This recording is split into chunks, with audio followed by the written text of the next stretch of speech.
네, 정치권 소식 명쾌하게 전해드리는 시간입니다. 조선일보 정치부 최승현 차장 나와 있습니다. 안녕하십니까? 반갑습니다. 네. 자, 냉면 발언, 목구멍 발언이고 점점 논란이 더 커지고 있는 것 같습니다. 리성권 북한 조평통위원장 평양 방북 기업인들에게 면박을 줬다. 냉면 발언, 목구멍 발언을 놓고 파장이 점점 커지고 있습니다. 여권에서도요, 리성권 위원장 발언 놓고 쓴소리가 나오고 있는데 정세현 전 통일부 장관 얘기 잠시 들어보시죠. 거기 평양 가서 목구멍으로 넘어가느냐는 얘기를 핀잔을 듣고 온 기업들은 투자 못합니다. 그러면 사실선언에 기업인들의 대북 투자를 보장한다는 얘기는 없어요. 이렇게 되면 평양냉면 인기도 떨어지겠어요 지금. 과거에 남북 회담에서 갑질을 하려는 적이 몇 번 있었어요. 이쪽에서 강하게 반발하면은 결국은 저 사람들이 회담 대표를 교체합니다. 네, 정세현 장관 지금 들으신 것처럼 우리도 강하게 나면 그쪽에서도 좀 굽힌다 이런 의미로 얘기를 했는데, 자, 어제 서훈 국정원장도 이 문제에 대해서 많은 국민들이 납득할 만한 그런 답변을 좀 내놓은 생각입니다. 그렇습니다. 그에 앞서서 이 리선권 발언 논란이 처음 터져 나왔을 때는 이 더불어민주당 쪽에서는 오히려 그 부분을 큰 문제가 아니다라는 입장이었어요. 그 홍영표 원내대표가 그 말 한마디로 권위적이라 판단할 수 없다.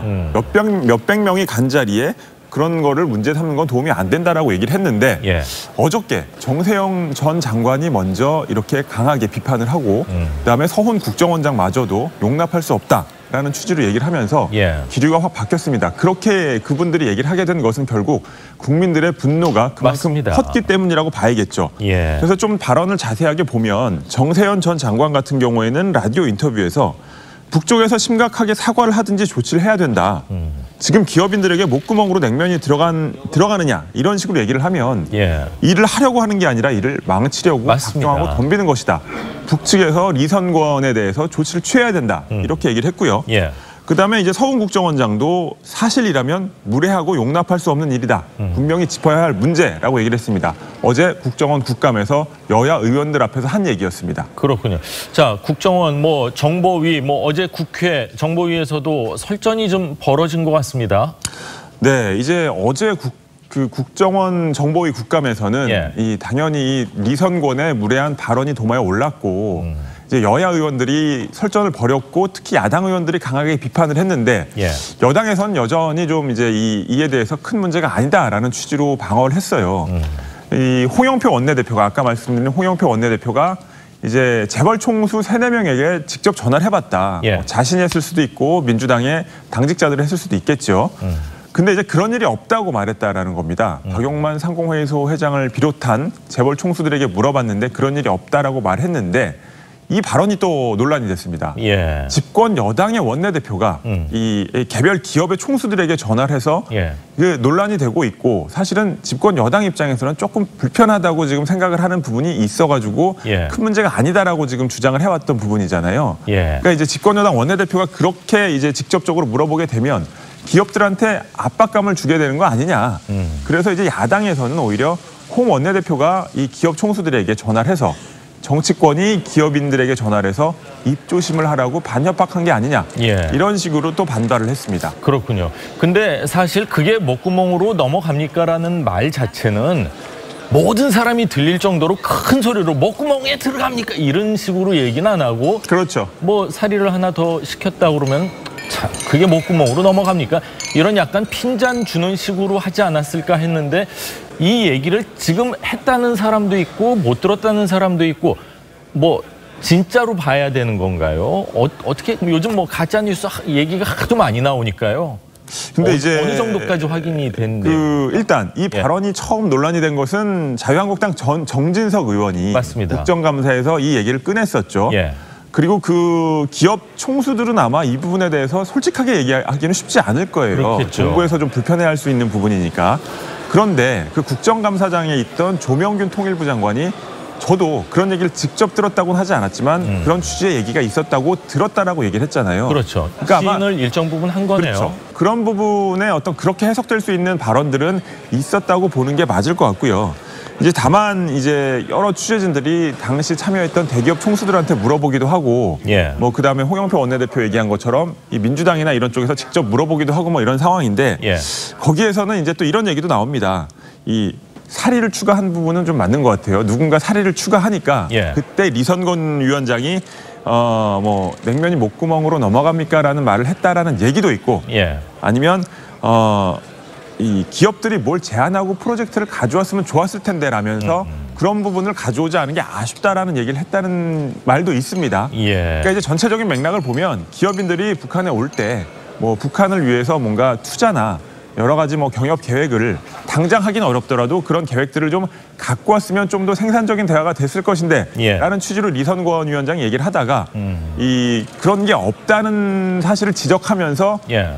이 지금 뭐 마땅한 어떤 성과물을 갖고 오지도 않은 상태에서 냉면이 목구멍으로 넘어갑니까? 예. 이런 식의 핀잔을 주는 어떤 취지의 말을 한 게 아닌가.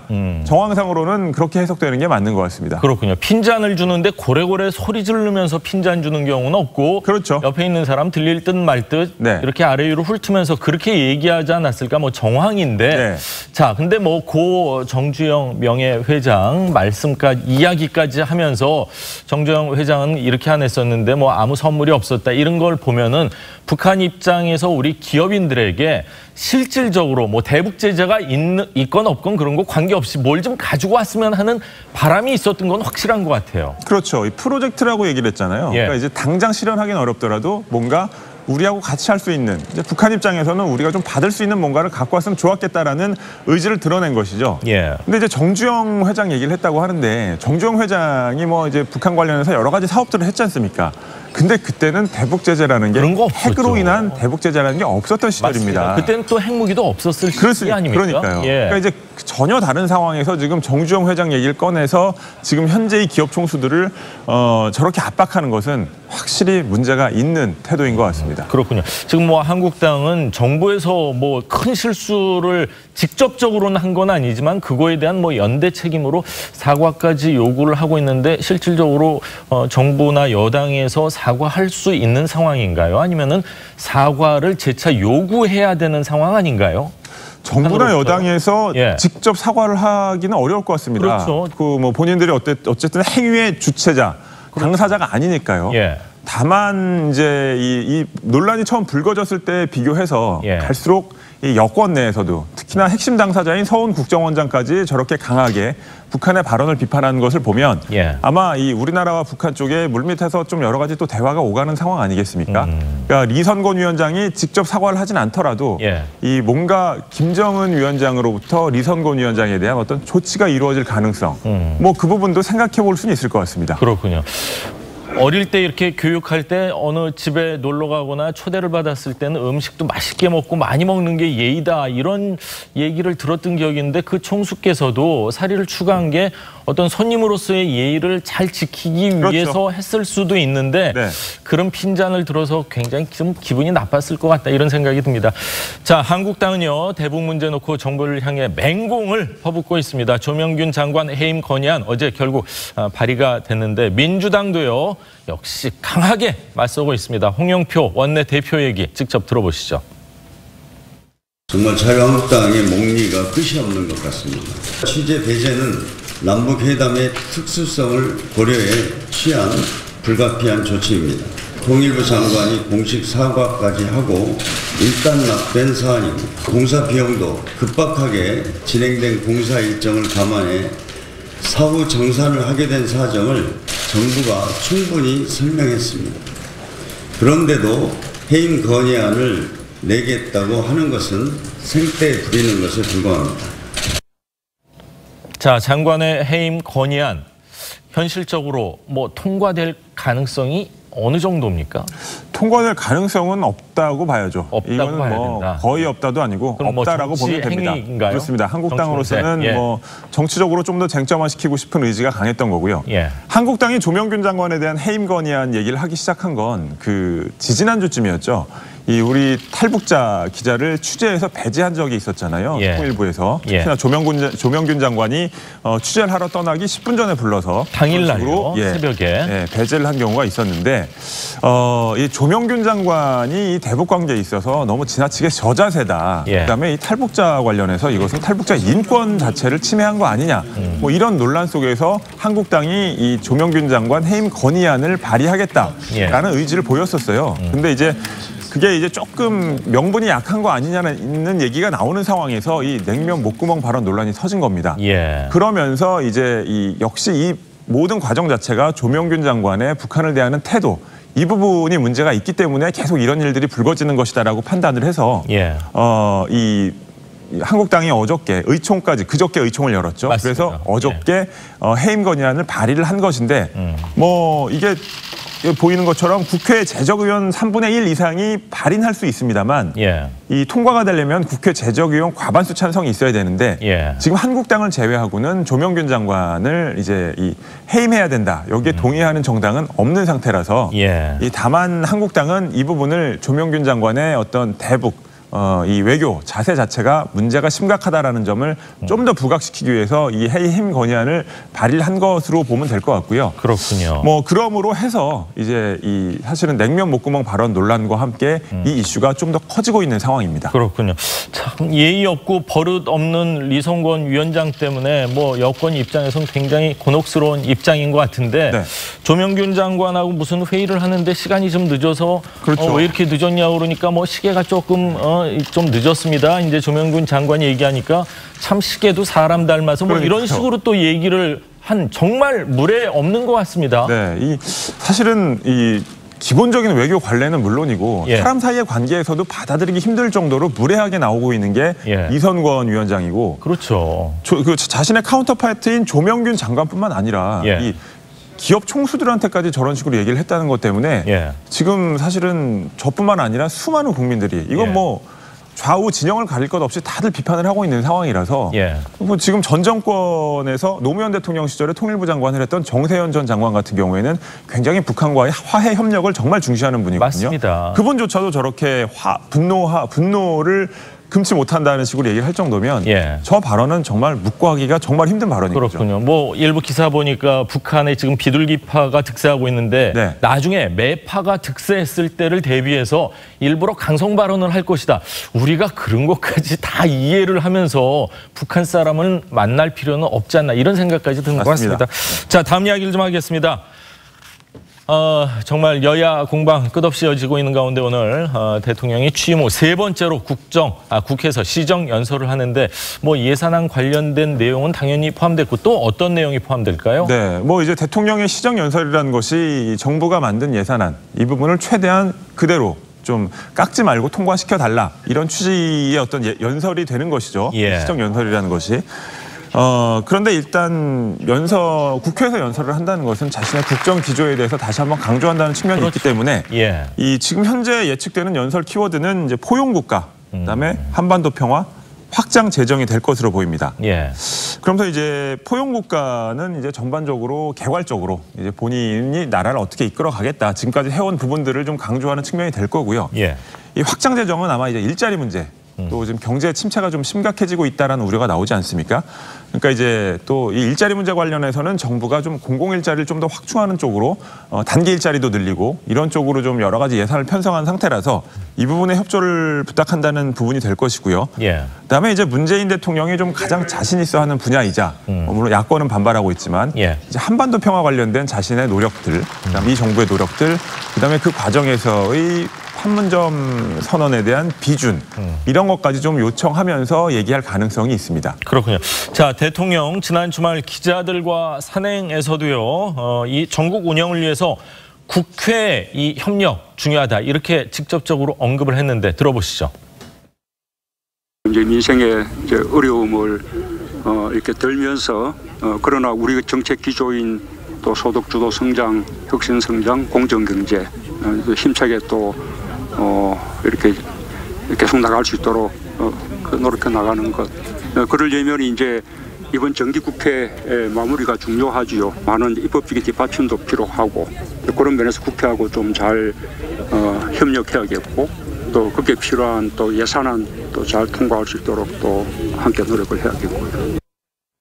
자, 판문점 선언 비준이 지금 국회에 넘어가 있는 상황인데 평양 비준으로 인해서 약간 좀 꼬인 듯한 그런 느낌이거든요. 네. 대통령께서 직접적으로 언급을 해서 좀 빨리 비준해 주십시오 이런 얘기를 꺼낼까요? 아니면은 슬쩍 비켜갈까요? 스텝이 꼬인 측면이 분명히 있죠. 예. 사실은 이제 판문점 선언은 비준 동의를 요청하면서 예. 평양 선언하고 또 판문점 선언 이행을 위한 군사 합의서라고 맞습니다. 해놓고서는 그 부분은 자신들이 직접 비준을 했기 때문에 예. 야당들이 굉장히 세게 반발하고 있는 부분인데 제가 봤을 때 문재인 대통령은 일단 판문점 선언 비준 동의 얘기보다는 경제 얘기를 먼저 할 것 같습니다. 예. 그리고 이제 일자리 예산이나 그다음에 그러니까 야당들을 향해서는 이제 일자리 관련된 예산, 그다음에 예. 경제를 좀 더 활성화하기 위한 예산에 협력해달라고 얘기를 할 것이고 규제 혁신 관련된 법안들은 오히려 여당 의원들이 좀 맡고 있는 측면들이 있거든요. 예. 그러니까 이제 규제 혁신 관련해서는 여당 의원들을 좀 설득하는 차원의 얘기들이 좀 나올 수 있어요. 예. 그리고 나서 이제 아마 그 다음 스텝으로 판문점 선언 비준 동의 얘기가 나올 것이냐 말 것이냐 이 부분인데 아마 아까 말씀드린 것처럼 문재인 대통령은 지금 남북 관계에 대해서 경제 이상으로 계속 신경을 쓰고 있는 부분이기 때문에 예. 비록 이북 대화가 좀 진전이 잘 안 되고 북한 비핵화의 실질적인 진전이 없는 상황이라고 하더라도 국회에서 이 판문점 선언에 비준 동의를 해줘서 현 정부가 이끌고 가고 있는 이 대북 관계의 어떤 추동력을 실어달라 예. 이런 차원의 얘기를 할 가능성이 높지 않을까 싶습니다. 그렇군요. 청와대 얘기도 잠깐 좀 해보겠습니다. 김동연 부총리 또 장하성 정책실장 대한민국 경제 투톱이라고 할 수 있는데 얼마 전에 언론에서 제기했을 때 전혀 그런 거 교체 사실 없다 했는데 이제 구체적인 후임자 이름까지 나오고 있는 상황이네요. 네, 아직까지는 청와대는 공식적으로 인정은 하지 않고 있는 상황이긴 합니다만 예. 워낙 여러 군데서 보도가 나오고 있기 때문에 그럴 가능성이 높은 것으로 지금 추정되고 있는 상황입니다. 지금 소득주도 성장론의 방향 자체가 잘못됐다는 얘기도 있지만 예. 이 소득주도 성장론에 문제가 있더라도 이 부분을 좀 이제 실행적인 측면에서 좀 더 유연하게 적용할 수 있을 텐데 예. 이런 또 분석도 나오고 있는 상황인데 지금 이제 김동연 부총리나 장하성 실장이나 이런 부분에 있어서 이 어떤 새로운 정책을 현실에 적용시키는 데 있어서의 완충 역할 또는 이제 유연하게 안착시키는 역할에 있어서 좀 문제가 있지 않았나라는 이제 내부에서의 우려도 좀 있는 것 같아요. 예. 그리고 지금 이제 코스피가 계속 하락하는 문제를 비롯해서 수출, 반도체 문제도 그렇고 경제가 전반적으로 지금 좀 위기에 빠지고 있다라는 관측이 나오는 상황 아니겠습니까? 예. 그런 상황에서는 역시 정부로서는 일신하고 쇄신한다는 모습을 보여주기 위해서 이 경제 사령탑들을 교체하는 것이 뭔가 노력하는 모습의 일환으로 보일 수 있는데 문제는 이 두 사람을 다 한꺼번에 교체를 할 것이냐. 예. 두 사람을 다 한꺼번에 교체를 하게 되면 이 정권이 갖고 있는 경제정책에 대한 어떤 철학이나 이 일관성, 이 부분이 또 손상이 될 수가 있기 때문에 예산 심의도 또 있고요. 그럼요. 내년 예산 심의. 네, 그래서 아마 이 두 사람을 교체를 하는 방침을 세웠다고 하더라도 예. 이 한 사람부터 내보내고 교체를 한 다음에 그 다음에 또 한 사람을 내보내는 방식으로 이루어지지 않을까라는 관측들입니다. 시기나 방법에 대해서 되게 이제 고민을 많이 해야 될 것 같은데 저는 두 분의 관계는 사실 정확히는 알 수 없지만 두 분 입장에서 내가 그래도 늦게 나가야 되는 거 아닌가 이런 생각도 사실은 좀 자존심 싸움도 있을 것 같은데 네. 전체적인 기자들이 봤을 땐 누가 먼저 관두는 걸로 지금 김동연 부총리입니까? 아니면은 장하성 실장입니까? 근데 이게 아마 아직 이제 확정된 부분은 아닙니다. 이 두 예. 사람이 나간다는 게 확정된 건 아니고 이제 그런 관측들이 나오는 것인데 문재인 대통령으로서는 이제 소득주도 성장이라는 것에 대한 어떤 이 기조 이거는 예. 계속 갖고 가고 싶은 생각이 있기 때문에 예. 장하성 청와대 정책실장을 이제 조금 나중에 내보낼 가능성이 좀 더 있을 것 같고요. 예. 그다음에 이제 김동연 부총리 같은 경우에는 이제 실무형으로서 그렇죠. 이 지금 어떤 이 경제 전반을 총괄해 왔기 때문에 이 먼저 나가고 그다음에 이제 소득주도 성장의 어떤 기조를 유지하고 있는 사람을 유지할 가능성이 있습니다. 네. 그렇군요.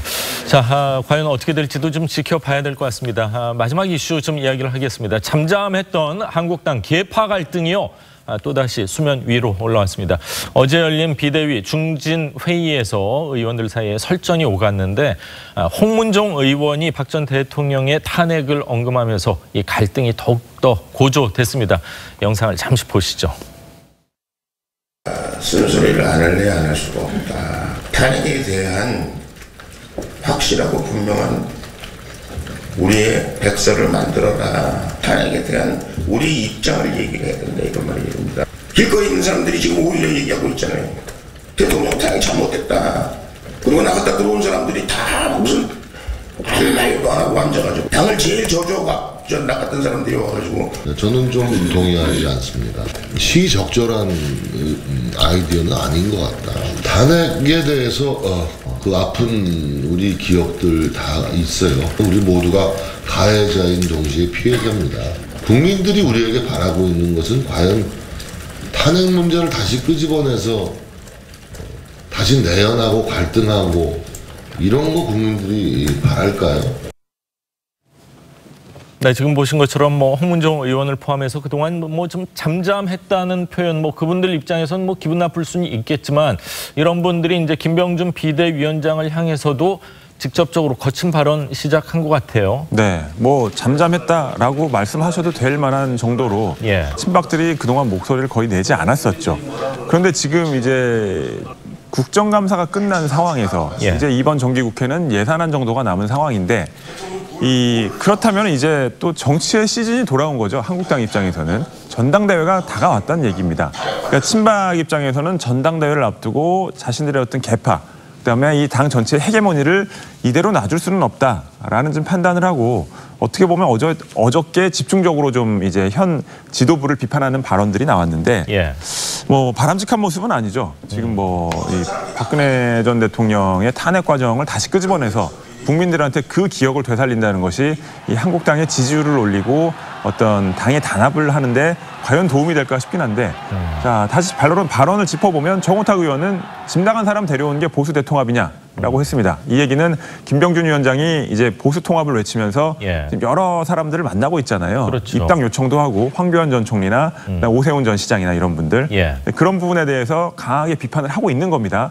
정호택 의원 같은 경우에는 본인이 전당대회 당대표로 나갈 생각이 있는 분입니다. 홍문종 의원 같은 경우에도 친박 핵심이었죠. 이제 조강특위 누가 칼질하라고 허락했나. 이건 전원책 변호사가 최근에 여러 가지 이제 인적 쇄신을 언급하는 부분에 대한 비판이라고 봐야 되고요. 신상진 의원 같은 경우에도 이제 비대위가 보수 재건에 중요한 가을을 허송세월하고 있다. 말만 많았지 실질적으로 한 것은 없다라고 비판을 한 것인데 지금 이제 한국당에서는 이제 박근혜 전 대통령과 그 탄핵 과정 이 부분에 대해서 그냥 넘어갈 수는 없다라는 여론이 있는 건 맞아요. 왜냐하면 전원책 변호사도 그 부분에 대해서 끝장 토론을 해야 된다라고 얘기를 했었고 김병준 비대위원장도 국정감사가 끝나면 어떤 그런 거 관련된 의원총회를 열고 서로 간의 이 입장차를 확인을 하면서 풀 건 풀고 이제 끝까지 토론을 해서 뭔가 이 화해가 되는 장을 마련하겠다라고 얘기를 했거든요. 근데 지금 이제 요 친박 진영에서는 뭐 그런 차원의 얘기일 수도 있지만 어떻게 보면 전당대회를 앞두고 본인들의 헤게모니를 좀 강화하고 싶어하는 어떤 심리가 좀 작용을 하는 것 같아요. 그리고 지금 당권 주자로 거론되는 분 중에 아직 입당은 하지 않았지만 황교안 전 총리가 또 유력하게 거론이 되고 있잖아요. 맞습니다. 그러니까 황교안 전 총리 같은 경우에는 박근혜 대통령 시절에 총리를 하면서 강한 인상을 남겼던 분이고 어떻게 보면 심리적 거리는 이 복당파나 비박보다는 친박들하고 가깝단 말입니다. 아무래도 그렇겠죠. 그렇죠. 그리고 이제 정호택 의원이랄지 김진태 의원이랄지 이런 분들이 또 이른바 태극기 부대라고 불리는 이런 분들이 좀 요즘 자주 많이 입당을 하면서 그걸 바탕으로 전당대회에 도전하고 싶은 생각이 있기 때문에 지금 친박들이 뭔가 그러니까 지난 지방선거 패배 이후에는 확실히 복당파, 이 비박계가 당권을 쥐고 당을 이끌어 왔는데 이제는 좀 상황이 바뀔 때가 됐다. 전당대회를 앞두고는 우리가 우리 목소리를 내고 우리 지분을 찾겠다라는 차원에서 뭔가 조직적으로 움직임이 시작되는 분위기인 것 같습니다. 그렇군요. 홍문종 의원이 뭐 방송을 통해서 당 나갔던 분들이 들어와서 끼리끼리 요직을 차지한다 뭐 이런 발언을 했습니까? 네. 그런 발언을 했죠. 그게 바로 이제 지금 현재 김성태 원내대표랄지 사실 이 김무성 의원과 가까웠던 사람들, 그러니까 바른정당에 갔다가 다시 복당한 분들 있지 않습니까? 실제로 그분들이 지금 현재 당을 이끌고 있는 게 맞고요. 사무총장도 그렇죠. 그런 상황이라서 그 부분에 대해서 본인들은 박근혜 전 대통령 탄핵 과정에서 끝까지 당을 지켰다. 결국 이 당이 유지가 되고 이 당이 계속 간다면 우리가 당의 주류여야 하는 거 아니냐라는 얘기를 하고 있는 겁니다. 그렇군요. 뭐 전략부총장 또 조직 부총장, 여의도 연구소장, 뭐 대변인 다 친박계다 이러면서 사실관계가 좀 틀린 얘기를 했다 이렇게 얘기를 하고 있는데, 자 그거는 뭐 어떻게 보냐에 따라서 그렇죠. 시각이 다 다를 수가 있기 때문에 인사라는 건 참 애매모호하고 참 오묘한 부분이 있는 것 같습니다. 자, 이 복잡한 표정으로 회의를 지켜본 김병준 위원장, 회의 직후 기자들과 가진 자리에서요 자신의 입장을 정리했습니다. 김병준 위원장의 목소리 직접 한번 들어보시죠. 개파 갈등이 약화되고 또 완화되고 그런 거지 싹 없어질 수는 없죠. 그 탄핵 문제가 이것은 어떤 우리 당의 문제가 아니야. 어떻게 보면 우리 역사의 문제예요. 그 언젠가는 이 문제가 정리가 돼야 되는데, 이 비대위원장 입장에서는 지금은 당의 그 중심성, 그다음에 구심성, 이것을 어떻게 하면 더 강화하겠느냐, 이게 굉장히 중요한 거예요. 자, 과연 어떠한 변모된 모습을 보일지 많은 국민들이 지켜보고 있습니다. 한번 기대를 해보도록 하고, 최승현 차장 이야기는 오늘 여기까지 듣겠습니다. 감사합니다.